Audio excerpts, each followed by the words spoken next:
नमस्कार साथियों, गौरव ज्ञान धारा में आपका स्वागत है। अगली कड़ी में और आ गए हैं अपन और आज अपन पढ़ने जा रहे हैं आरटीई। वैसे आरटीई लगभग 1 साल पहले मैंने पढ़ाई थी इसी चैनल पर और उसमें मैंने बहुत शॉर्ट एंड स्वीट तरीके से सारी धाराएं याद करवाई थी। इसकी सारी की सारी 38 धाराएं याद करवाई थी। आज की इस क्लास में साथियों अपन डिस्क्रिप्टिव पढ़ेंगे, पूरा समझेंगे, एक एक धारा को समझेंगे और इसके साथ में आपको याद करने के लिए आज मैं पूरा आपको व्यवस्थित समझाने वाला हूं और याद करने के लिए टेलीग्राम पर एक लिंक डालूंगा और यूट्यूब के कम्युनिटी पोस्ट में भी डाल दूंगा। वहां से आपको वो वीडियो जरूर देख लेना।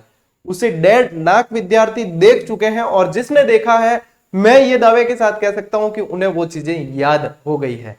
तो आप लोगों ने यदि नहीं देखा है, कई सारे विद्यार्थी जो पुराने जुड़े हुए हैं उन्होंने देख रखा होगा, उन्हें याद होगी कि किस तरीके से याद हुई है। तो वो जरूर देख लेना है इसके बाद में, ठीक है। उसके 2 वीडियो है तो वो जरूर देख लेना। जब 1.5 लाख विद्यार्थियों का उस वीडियो पर प्रेम है तो आप लोग भी देख लेना, याद दिमाग में छप जाएगी वो चीज, ये पक्की है। चलिए साथियों, आज शुरू करते हैं अपन आरटीई 2009, ठीक है। शिक्षा का अधिकार है। अब 2009 वाला, 2011 वाला जो है वो अपने राजस्थान के संदर्भ में कुछ संशोधन के बाद में उसे लागू किया गया। तो आरटीई 2009 के बाद में अपन 2011 वाला ही पढ़ेंगे। तो धाराएं जो है कैसे, किस तरीके से याद करें, क्या इसमें ये समस्याएं रहती है, प्रश्न कैसे बनते हैं, वो सभी चीजें अपन यहाँ पे समझेंगे। देखो आरटी जो है साथियों, निशुल्क एवं अनिवार्य बाल शिक्षा का अधिकार 2009 आरटी के नाम से जानते हैं। इसमें कुछ डेट याद रखनी पड़ती है, जिसमें अपन को ये डेट याद रखनी है, ठीक है। 1, 2, 3 और 4 और ये 5वीं भी, ठीक है। 5 डेट। और इस तरीके से मैं आप लोगों के सामने लेकर आया हूं। जब खाना बहुत बढ़िया सजा हुआ होता है ना, तो खाने की इच्छा बड़ी होती है। तो ये भी बहुत अच्छी तरीके से जैसे सजा हुआ होगा ना, तो आपको याद रखने की और पढ़ने की इच्छा बड़ी होगी, ठीक है। इसीलिए ये इस तरीके से सजावट करके लाई है। तो देखो, राज्यसभा में आरटीई का जो बिल है साथियों, उसे 20 जुलाई 2009 को मंजूरी मिल गई और लोकसभा में जो मंजूरी मिली वो 4 अगस्त 2009। जुलाई में यहां, अगस्त में यहां, ठीक है। 20 जुलाई और 4 अगस्त।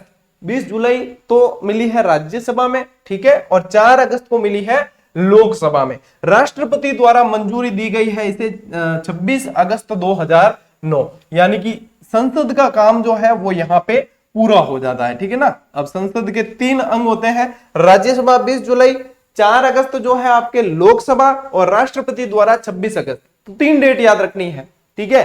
तारीखें याद रखो, महीने याद हो जाएंगे। 2 अगस्त के हैं और 1 जुलाई का है। तारीखें याद रखो, 20, 4, 26, 20, 4, 26 ये याद रखो। और जुलाई एक बार है, अगस्त 2 बार है। 20, 4, 26, ठीक है।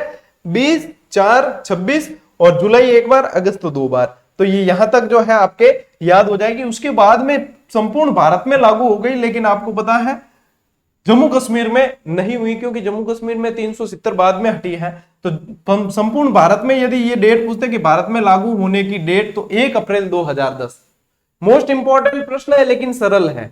लेकिन सरल के गलत होने पे अपन सीधे बाहर होते हैं। तो 1 अप्रैल 2010 ये किसी भी कीमत में आपको याद रहना ही चाहिए।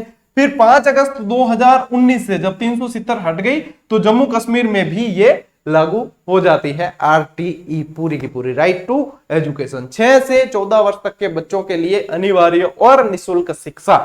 तो यहां पे क्या है, डेट का खेल हुआ है, ठीक है। 20, 4, 26 3 डेटें याद रखी, जुलाई, अगस्त, अगस्त।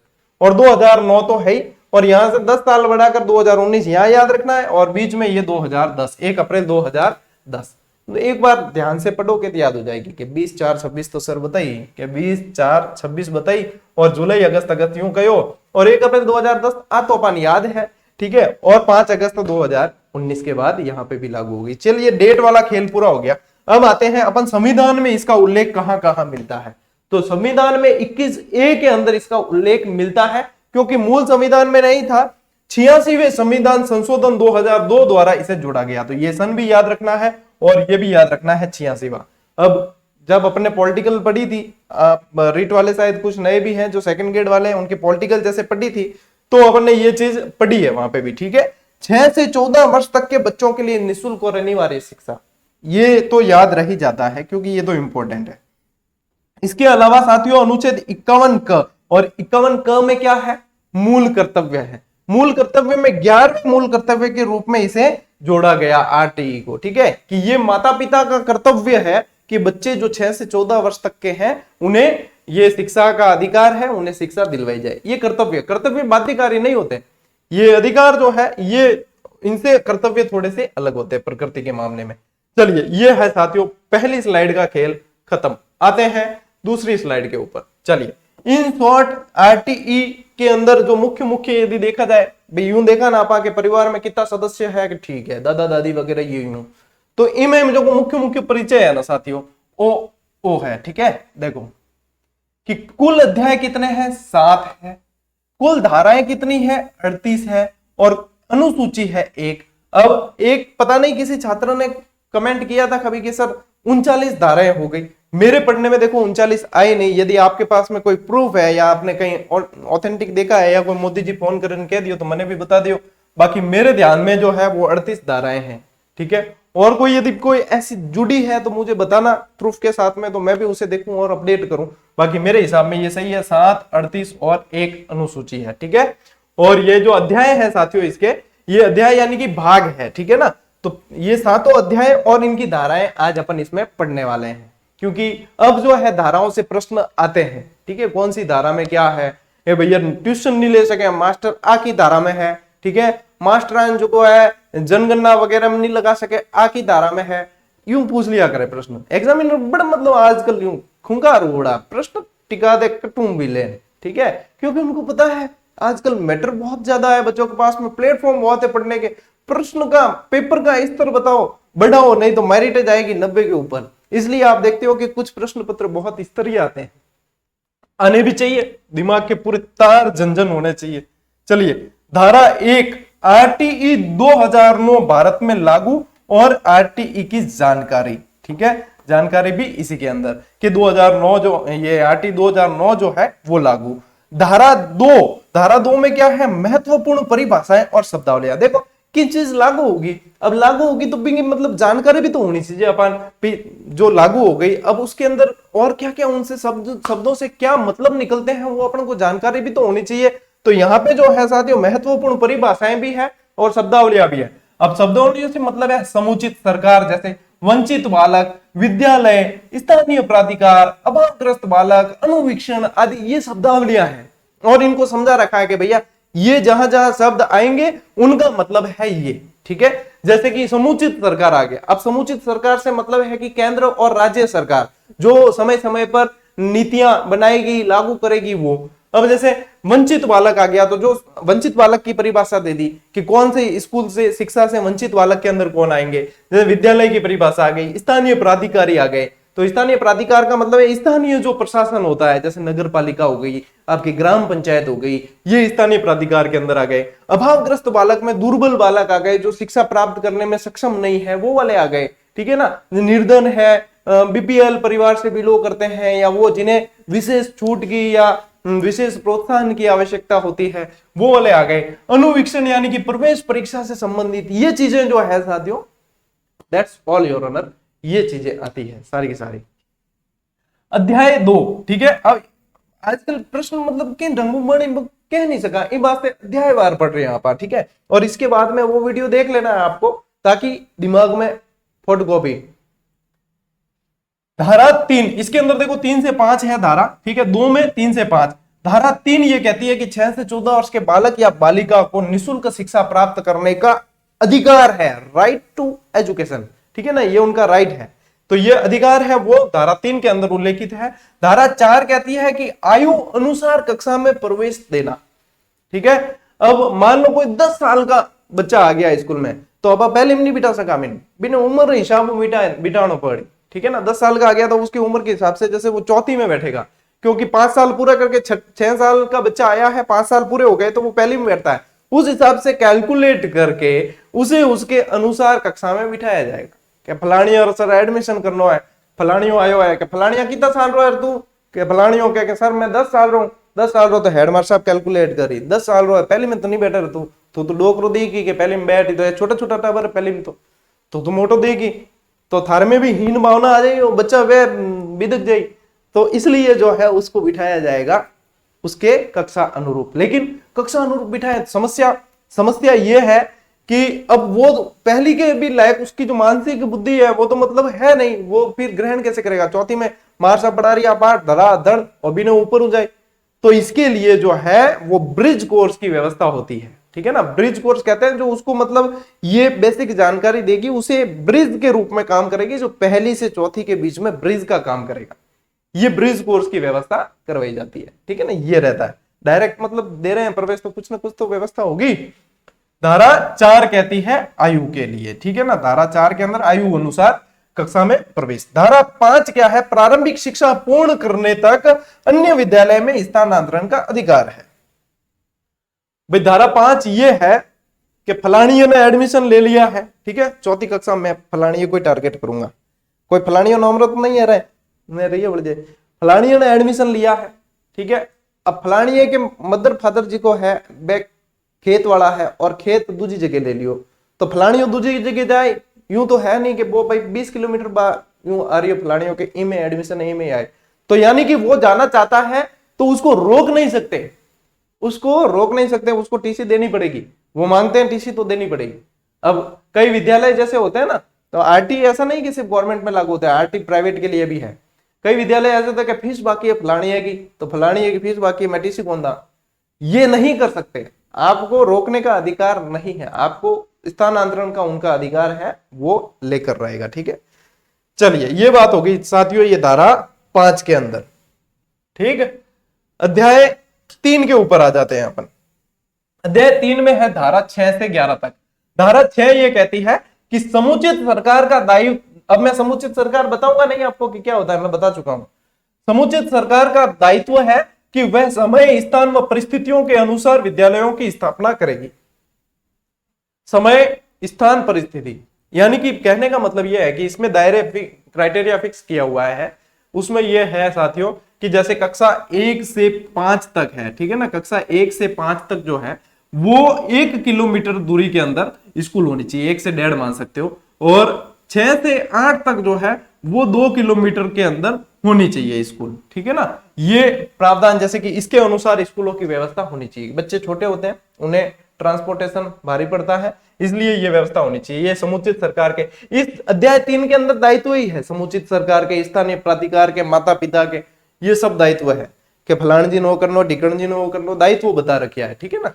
चलिए मेरे साथ में मारवाड़ी बोल बोल के कई पंजाब हरियाणा यूपी वाले भी मारवाड़ी सीख गए। हालांकि मैं कोई इतनी कलिष्ठ मारवाड़ी नहीं बोलता हूं, मैं ऐसी बोलता हूं जो बिल्कुल उनके भी सिमिलर ही होती है, वो सीख जाते हैं, ठीक है ना, कोई दिक्कत नहीं है, याद हो जाएगा। धारा 7 केंद्र और राज्य सरकार का वित्तीय अनुपात। 7 फेरों के सातों वचन प्यारी दुल्हनिया भूल न जाना। अब यहाँ पे 7 फेरों का सातों वचन मेरे को एक जने ने पूछा था, जब किसी मास्टर ने पूछा था कि विवाह का मतलब क्या होता है, तो एक मैं मतलब किसी ऐसी जगह पे पूछा था जहां पे और भी स्टूडेंट थे, तो विवाह का मतलब क्या होता है। अब अपार दिमाग उल्टो दौड़न रुको, हम जितने में एक जनो कहे कि सर विधिवत रूप से वहन करना, मैं क्यों सर वित्तीय वहन करना क्या वित्तीय वहन कैसे सर, वित्त खर्चो तो पड़ी ना, टिकी टिपका लिपस्टिक ए चीजा भी तो लानी पड़ी, तो अपार वित्तीय वहन भी तो करना पड़ी। खाली विधिवत तरीके से वहन करने से क्या होगा, जब टिकी टिपका कम पड़ जाए तो अपार जीड़ों पर दुश्वार हो जाएंगे। तो क्या वित्तीय वहन, यानी कि आपको क्या याद रखना है कि वित्तीय अनुपात इसमें दे रखा है, किसका किसका दे रखा है, धनी लुगाई दोनों दे रखा है, ठीक है, केंद्र और राज्य दोनों का दे रखा है। 60-40 वित्तीय अनुपात होगा, ठीक है। और पूर्वोत्तर राज्यों के अंदर 90-10 है होता है इसका, ठीक, यहाँ पे 60-40 है, पूर्वोत्तर के अंदर 90-10 होता है, ठीक है। चलिए साथियों धारा 8। धारा 8 है समुचित सरकार के दायित्व, ठीक है, समुचित सरकार के दायित्व ऐसे भी आपको बताए हैं, ठीक है। चलिए धारा 9। धारा 9 है स्थानीय प्राधिकार के दायित्व, और धारा 10 है माता पिता के दायित्व। अब इनके दायित्व क्या होने चाहिए वो इतनी डिटेल में अपन नहीं भी जाएंगे ना तो भी चलेगा, क्यों, क्योंकि ये भी यदि पूछ लिया ना तो ये भी डिटेल में, ये कोई हाँ हो मतलब ऊपर ऊपर पूछे कौन है, धाराओं में से प्रश्न आया यानी कि वो डिटेल ही है, ठीक है। अब यहाँ पे जो है अपन याद कितना रख पाते हैं वो मैटर करता है। मैं इसीलिए कहता हूं कई विद्यार्थियों को कि जब पुस्तक चयन करते हो ना कोई भी, तो वहां पे ये देखो, जरूरी नहीं है कि भाई गौरव सिंह जी सर ने लिखी है वही लेनी है, मैं मना करता हूं सबको, जब आपको लगे तभी, लेकिन कोई भी लेते हो वहां ये देखो कि अपन इसको रिवाइज कितनी बार कर सकते हैं, ठीक है ना। मैटर तो अथाह है और अथाह मिलेगा आपको। आपको लगेगा अरे यार ये मैटर तो बहुत बढ़िया है, घर लेके चलो इस किताब को, और घर लेके जाके एक चैप्टर पढ़ा, दूसरे चैप्टर में तो बगाइयां ठोके, ऊँग आने लग जाए। मतलब यहाँ पे जो है दायित्व बताए गए। चलिए अपन वापस इस पे आते हैं, बैक टू। तो माता पिता के दायित्व है यहाँ पे। ये मेरे कहने का मतलब है ये भी डिटेल ही है, ठीक है ना, ये भी डीप है। इतना याद रख देते हो कि ये तो हमें बिल्कुल कंठस्थ है, इसके बाद में आप आगे बढ़ सकते हो। जब यही याद नहीं है और आप गहरे गोते लगाओगे तो वापस आ नहीं पाओगे साथियों ऊपर, ठीक है ना, इस चीज को समझना थोड़ा। धारा 11 कहती है 3 से 6 वर्ष तक के बच्चों को की शिक्षण व्यवस्था। अब 3 से 6 का मतलब क्या है, यहाँ 0 से 6 भी कह सकते हैं अपन। अब 0 से 6 में यह है कि 0 से 3 तक तो वो पढ़ेगा नहीं, लेकिन 3 साल का हो गया तो आपको पता है प्ले ग्रुप वगैरह में जाता है। तो सरकारी स्कूल हो तो प्ले ग्रुप वगैरह, अब जैसे नई राष्ट्रीय शिक्षा नीति में तो होंगे, लेकिन सरकारी स्कूल है तो आंगनवाड़ी जो केंद्र होते हैं उनपे ये सुविधाएं होती है। बच्चा आंगनवाड़ी के अंदर वहां उसके अंदर दाखिला ले लें और उसके बाद में वो अपनी जो है सीखे एक्टिविटी, क्योंकि वहां पे भी जो है टीएलएम बहुत मौजूद होती है तो उससे सीखे। तो ये किसमें दे रखा है, 11 के अंदर। अध्याय 4 12 से 28 तक, और सबसे बड़ा अध्याय भी यही है, ठीक है ना, ये अध्याय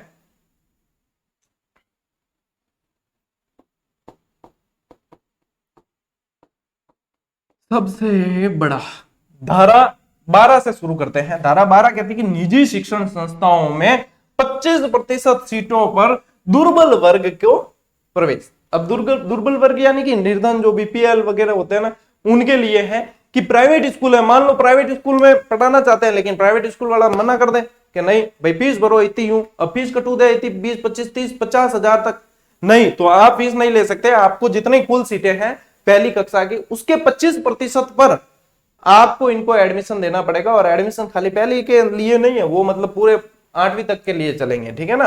तो ये है, मतलब एडमिशन तो पहले मिलेंगे, लेकिन वो जो आरटीई के तहत जो एडमिशन हुए हैं वो पूरी 8वीं तक की शिक्षा ग्रहण करेंगे, कहने का मतलब ये है। तो 12 दूनी 25, क्या ओ क्यों पाड़ो लायो गुरु जी, ओ अपार पाड़ो है, 12 दूनी 25 है, ठीक है ना। 12 दूनी 24 कौन है, 12 दूनी 25 है, क्योंकि हमें याद 25 रखना है, ठीक है। 12 के अंदर क्या है, 25% सीटों पर दुर्बल वर्ग को प्रवेश है। 13 में प्रवेश के समय कोई शुल्क या परीक्षा नहीं लेना, ठीक है, ना तो बच्चे की और ना अभिभावक की, किसी की भी बकरी डिब्बे में डालने का अधिकार नहीं है। किसे नहीं है, कई जना हंसे, मैंने खुद में हंसो आ गया कि मैं ये किस तरीके से, कई जना मतलब कोई अगर, हालांकि इशू बनाने जड़ो कोई है कौन कि इशू बनाने चाहिए कि ये कैसा शिक्षक है, ये कैसे पढ़ाता है, ये बकरियों डिब्बे में डाल कर पढ़ाता है। करो भले की अब और फेमस हो जाओ थोड़ा, और के फर्क कौन पड़ा है, ठीक है। अपने कुल मिला के मकसद है बच्चे मतलब विद्यार्थियों को याद होना चाहिए, ठीक। तो यहाँ पे जो है साथियों कि प्रवेश के समय कोई शुल्क या परीक्षा नहीं लिया जाएगा, अनुवीक्षण के समय कोई शुल्क या परीक्षा नहीं ली जाएगी, ठीक है ना। भाई निजी संस्थाओं द्वारा ज्यादा ली जाती है, गवर्नमेंट वाले लेते नहीं है वैसे भी, ये तो टाइम किन पड़े। तो यहाँ पे जो है प्रवेश के समय शुल्क या परीक्षा नहीं ली जाएगी, ठीक है, कोई शुल्क फीस वगैरह नहीं ली जाए और परीक्षा नहीं ली जाए। अब यहाँ पे प्राइवेट स्कूलों में तो शुल्क चलते हैं, लेकिन आरटी के तहत जो एडमिशन है उसमें नहीं ले सकते, ठीक है, और परीक्षा भी नहीं ले सकते, अभिभावक की भी नहीं ले सकते, बच्चे की भी नहीं ले सकते, और उसको जो है आपको प्रवेश देना ही देना है, ठीक है, आपके पास में कोई रास्ता इसके अलावा नहीं है।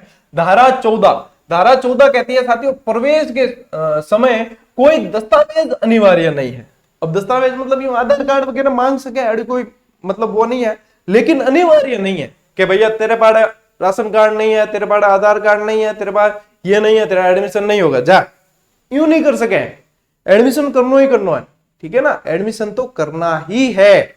दस्तावेज की अनिवार्यता, मूल निवास, आयु प्रमाण पत्र वगैरह ये अनिवार्यता कुछ भी नहीं है।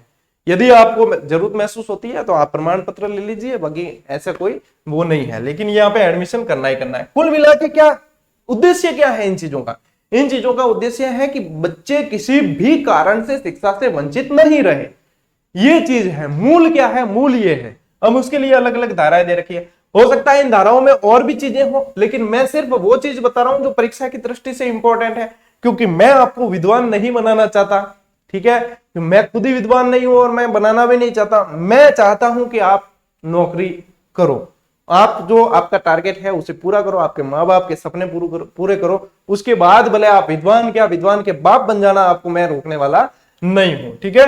धारा 15, प्रवेश की अंतिम तिथि 30 सितंबर। 30 सितंबर है, लेकिन वर्ष पर्यंत एडमिशन किए जा सकते हैं। मान लो किसी की परिस्थिति है वो 30 सितंबर के बाद आया तो आप मना नहीं कर सकते। वैसे प्रवेश की तिथि 30 सितंबर बताइए इसमें, लेकिन वर्ष पर्यंत आप एडमिशन के लिए यदि कोई आया है तो आप वर्ष पर्यंत, किसी की कंडीशन हो जाए ट्रांसफर करवा के कोई आ गया मान लो, तो उसको एडमिशन देना पड़ेगा। धारा 16 ये कहती है साथियों कि बालक का किसी स्तर पर ठहराव या अवरोधन नहीं होना चाहिए। ठहराव का मतलब क्या है? अब ठहराव के दो मतलब होते हैं। एक तो होता है कि विद्यालय में ठहराव होना जरूरी है, यानी कि विद्यालय में बच्चे का आना रुकना जरूरी है। हो ये कि यहाँ पे जो ठहराव शब्द आया है वो ये है कि एक कक्षा में ही ठहराव नहीं हो। ठीक है, ध्यान पड़ियो कि ठाकुर साहब तो ठहर गया हटे, यूं कौन होना चाहिए कि बालक का किसी स्तर पर ठहराव नहीं हो, यानी कि पास करना जरूरी है। यहाँ पे मेन मुद्दे की बात जो है वो ये है कि पास करो। ठीक है, पास जरूरी है। ठीक है, ठहराव या अवरोधन रोकना नहीं है। फेल कौन कर सका थे, आगे पहुंचाना जरूरी है। ठीक है। धारा 17, बालक को शारीरिक और मानसिक दंड नहीं दिया जा सकता। धारा 17 यह कहती है कि आप किसी भी तरह का खतरा उत्पन्न नहीं कर सकते। क्या कहती है धारा 17? कि आप बच्चे के प्रति किसी तरह का खतरा उत्पन्न नहीं कर सकते, न तो शारीरिक और न मानसिक, नहीं तो दंड मिलेगा। ठीक है, इन शॉर्ट एंड स्वीट समझो कि धारा 17 में खतरा उत्पन्न नहीं करना है। धारा 18, विद्यालयों की मान्यता से संबंधित। अब मान्यता देखो, 18 साल के होंगे तभी मान्यता मिलेगी वोट देने का अधिकार। ठीक है, वो मान्यता मिलती है। तो यहां पे भी मान्यता से संबंधित जो प्रावधान है वो इसके अंतर्गत है। 18 19 के अंदर क्या है? विद्यालय के मानकों को पूरा करना, और किसी ने नहीं किया तो मान्यता रद्द। ठीक है, 19 के अंदर मान्यता रद्द करने का, यानी कोई जो विद्यालय के जो मानक है उन्हें पूरा नहीं किया जाता तो मान्यता ही रद्द करने का प्रावधान। धारा 20 यह है साथियों कि विद्यालय संबंधी मानकों में परिवर्तन किया जा सकता है समुचित सरकार द्वारा। अब समुचित सरकार चाहे तो परिवर्तन उसके अंदर कर सकती है। मानक जो फिक्स किए हैं उनके अंदर परिवर्तन किया जा सकता है। ठीक है। धारा 21 एसएमसी के गठन से संबंधित प्रावधान है। अब मैं आपको यहाँ पे एसएमसी की पूरी डिटेल नहीं बताऊंगा भैया 16 सदस्य है, 11A है, यूं है, क्योंकि एसएमसी मैं पढ़ा चुका हूं। ठीक है, और एसएमसी आपके जितना भी कंफ्यूजन हो वो भले दूर कर लेना, जो पढ़ाया है वही है। अब क्या पता किसी ने कोई 15 सदस्य पढ़ लिए, वो बात वो सब तो होती नहीं है। जो सही था वो पढ़ा चुके हैं। ठीक है ना। तो एसएमसी के गठन का प्रावधान। धारा 22 के अंदर क्या है? विद्यालय विकास योजना। जब भी विद्यालय का सत्र प्रारंभ होता है ना, तो उसकी एक विकास योजना बनाई जाती है जिसमें एसएमसी का भी रोल होता है। विद्यालय विकास योजना की पूरे सत्र में विद्यालय किस तरीके से आगे बढ़ेगा वो जो है 22 के अंदर है। ठीक है। धारा 23 जो है साथियों, शिक्षकों की योग्यता, पद, वेतन आदि का उल्लेख है। 22, 23 ये सारी चीजें याद रखनी। 24 के अंदर क्या है? शिक्षकों के दायित्वों का उल्लेख है।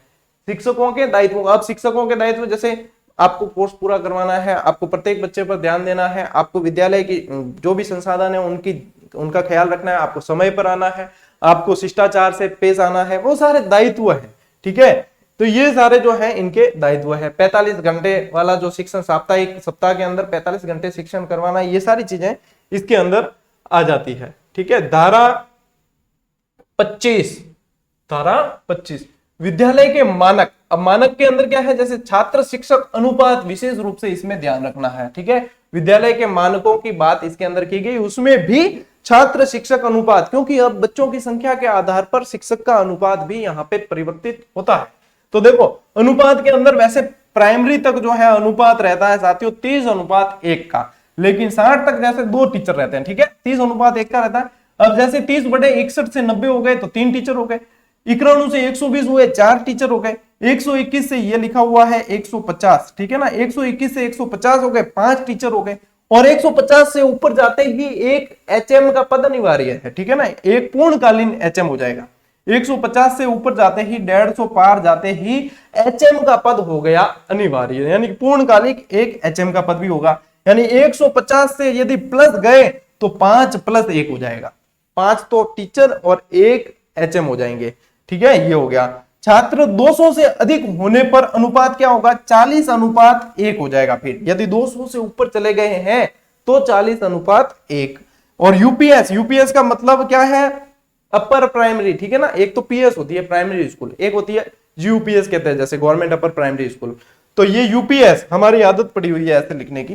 तो 35:1 यूपीएस के अंदर छात्र शिक्षक अनुपात होता है। कोई कंफ्यूजन नहीं, सीधा यही है, ठीक है। धारा 26, धारा 26 ये कहती है साथियों कि किसी भी विद्यालय में 10% से अधिक पद रिक्त नहीं हो सकते। किसके? मास्टरों के, ठीक है। किसके? शिक्षकों के। हालांकि ये शिक्षकों मैंने गलत लिखा है, शिक्षक वृंद होना चाहिए। चल, हिंदी कौन पढ़ा रही है, ठीक है। धारा 27, धारा 27 ये कहती है साथियों, ये मैं यहां से वापस मिटा रहा हूं, आप अपने हिसाब से लिख लेना, ठीक है। धारा 27 ये कहती है, क्योंकि मैं यहाँ पे है ना इसको डिस्क्राइब करूंगा इसलिए मिटा दिया है। धारा 27 ये कहती है कि जैक के अलावा गैर शैक्षणिक कार्य में ड्यूटी नहीं लगानी है। किसके अलावा? जैक लगा सकते हैं, बाकी जैक के अलावा नहीं लगानी है, ठीक है। किसमें? गैर शैक्षणिक कार्यों में ड्यूटी नहीं लगानी। कौन सी धारा कह रही है? 27वीं कह रही है। अब जैक का मतलब क्या हुआ? ये जे का मतलब है जनगणना, जनगणना, ठीक है। ए का मतलब क्या है? आपदा, कोई आपदा है तो, राष्ट्रीय आपदा है तो। और सी का मतलब क्या है? चुनाव। ये 3 कार्यों में ड्यूटी लगाई जा सकती है, इसके अलावा दूसरे कार्यों में ड्यूटी नहीं लगाई जा सकती। ये धारा 27 कहती है कि जैक लगा सकते हैं, बाकी जैक के अलावा कोई साधन काम में नहीं लेना है। धारा 28, धारा 28 ये कहती है कि निजी ट्यूशन नहीं कर सकते। मैं आपसे फीस नहीं लेता हूं ना पढ़ाने की, यानी कि मैं तो आजाद हूं, है ना। अपा इम नहीं आ रहा है और अपने कोई ट्यूशन है भी नहीं। तो जैसे कहने का मतलब यह है कि बच्चे को जो है मतलब बॉदर नहीं कर सकते आप कि यार ट्यूशन लेना आना ही पढ़ नहीं फेल कर दूं, ठीक है। आप निजी ट्यूशन नहीं ले सकते, आपको पढ़ाना है तो सारा का सारा विद्यालय के अंदर ही पढ़ाना है। धारा 28, ठीक है। अब बढ़ते हैं साथियों अगले अध्याय की तरफ, अध्याय नंबर 5, धारा 29 और 30। अध्याय 5 के अंदर धारा 29 और 30, कई बार ये धारा मिलान का भी आ जाता है। 29 के अंदर है साथियों पाठ्यक्रम निर्माण संबंधी प्रावधान है। पाठ्यक्रम कैसा होगा, क्या चीज होनी चाहिए, क्या नहीं होनी चाहिए, किस आधार पे होगा, वो सारी चीजें इसके अंदर। धारा 30 के अंदर है प्राथमिक शिक्षा तक बोर्ड परीक्षा अनिवार्य नहीं होगी, ठीक है। प्राथमिक शिक्षा तक 8वीं तक जो है, उच्च प्राथमिक तक कह दो आप कि बोर्ड परीक्षा जो है अनिवार्य नहीं होगी। अब जैसे 5वीं बोर्ड है राजस्थान के अंदर, तो 8वीं भी बोर्ड है। और आप लोगों ने पता नहीं 5वीं दी कि नहीं दी, अपा दी ओड़ी है, ठीक है। 4 बोर्ड दी है, 5वीं बोर्ड, 8वीं बोर्ड, 10वीं बोर्ड, 12वीं बोर्ड, ठीक है ना। सौभाग्यशाली हूं मैं, देख लो। अब कई जनों में 1 डिग्री हली लियोड़ी है कि 5वीं बोर्ड वाली। तो ये 5वीं बोर्ड जो है ये शायद 2002 में 5वीं बोर्ड आई थी, जहां तक यदि कोई मेरे होंगे यहाँ पे कोई ना कोई है ना मिलने वाले कोई भीड़ू होंगे जरूर जिसने 5वीं बोर्ड दी होगी। तो 5वीं वो 1 साल के लिए हुई थी, फिर अब तो जैसे कर दी है, ठीक है, लेकिन वो 1 साल के लिए हुई थी और उसमें अपन थे, भाग्यशाली है, ठीक है ना। चलिए, तो ये 30वें के अंदर है कि 5वीं बोर्ड 8वीं बोर्ड नहीं होगी, ठीक है ना, ये इसमें प्रावधान कर रखा है। अध्याय 6 धारा 31 से 34। धारा 31 के अंदर है बाल अधिकार हनन की शिकायत संबंधी, यानी बाल अधिकार हनन संबंधी कोई है तो वो शिकायत दर्ज की जा सकती है। तो धारा 32 में क्या है कि जो शिकायत प्राप्त हुई है उसको निरीक्षण हेतु उच्च अधिकारियों तक पहुंचाना और उसके लिए अपील भी की जा सकती है। ये है इसके अंदर, यानी कि ये ध्यान रखना है कि धारा 31 से 34 तक है ना, ये बाल अधिकार संरक्षण से संबंधित चीजें हैं। धारा 33 जो है वो केंद्रीय सलाहकार परिषद का गठन करने का प्रावधान है और इसमें सदस्य होते हैं 15, राज्य वाले में भी 15 ही होते हैं, ठीक है। और धारा 34 जो है राज्य सलाहकार परिषद है जो इनकी मदद करेगी केंद्र की। तो यहाँ पे ये बाल अधिकार संरक्षण शिकायत कर सकते हैं, शिकायत ऊपर भेजनी है, अपील की जा सकती है, केंद्रीय सलाहकार परिषद होगी और राज्य सलाहकार परिषद होगी। ये धारा 31, 32, 33, 34। अध्याय 7 धारा 35 से 38 तक। अब 38 को जैसे अलग भी रख सकते हैं क्योंकि वो लागू करने और संशोधन करने से संबंधित आता है, लेकिन अपन इसके अंदर पढ़ते हैं।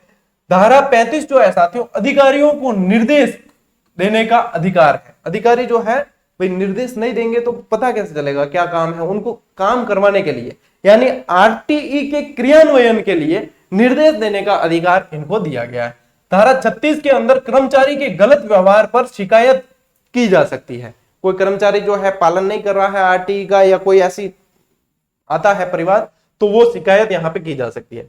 धारा 33 के अंतर्गत साथियों धारा 36 में जो दर्ज शिकायत हुई है, यहाँ पे जो कार्मिक की शिकायत दर्ज हुई है उसके निष्पक्ष जांच का प्रावधान है, और एफएमसी संबंधित जो वाद परिवाद होते हैं उनका भी प्रावधान 37 के अंदर है।